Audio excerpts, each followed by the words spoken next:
This story is based on real life situations. Brought to you by Mr. Detective Spooky. Subscribe for more videos like this in the future. This story is based from Mark Garcia.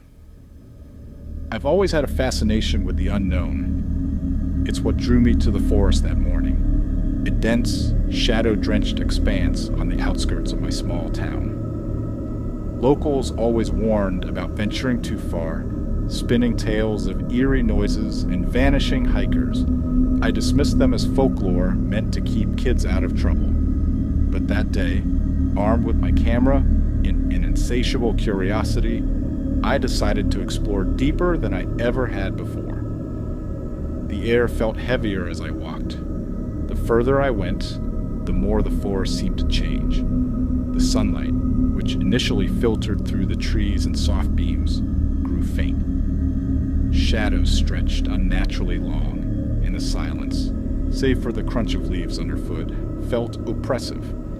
It wasn't long before I stumbled upon something strange, a narrow path leading to what appeared to be a clearing. The first thing I noticed was the smell, a damp, metallic scent that seemed to cling to the back of my throat. Then I saw it. A lake, still and lifeless, lay at the center of the clearing. Its surface was impossibly dark, as if it absorbed every shred of light. No ripples, no signs of life, just a black mirror stretching unnaturally far. The trees surrounding it stood gnarled and twisted, their bare branches clawing at the sky. I should have turned back. Every instinct screamed at me to leave, but there was something hypnotic about the lake. Against my better judgment, I approached the edge, peering into the inky water. My reflection didn't look quite right. It stared back at me, but its eyes were hollow and its movements seemed delayed, like watching a warped video. A chill ran down my spine when the surface began to ripple, not from the wind, because the air was still. It started at the center, small at first, then spreading outward, as if something beneath was waking up. I stepped back, heart pounding, but I couldn't tear my gaze away. Then I saw it. A figure began to rise from the water, its form unnaturally elongated and wrong. It looked human, but its limbs were too long, its head tilted at an impossible angle.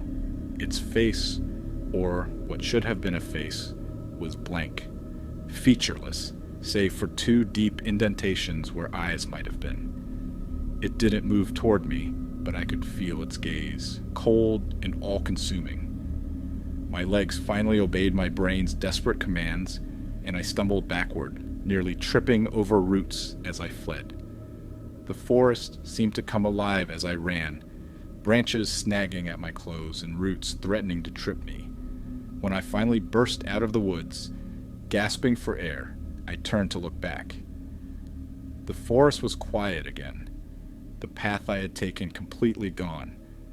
I don't know what I saw, and I'm not sure I want to. But I haven't been able to shake the feeling that whatever rose from that lake is still watching me, waiting for me to return.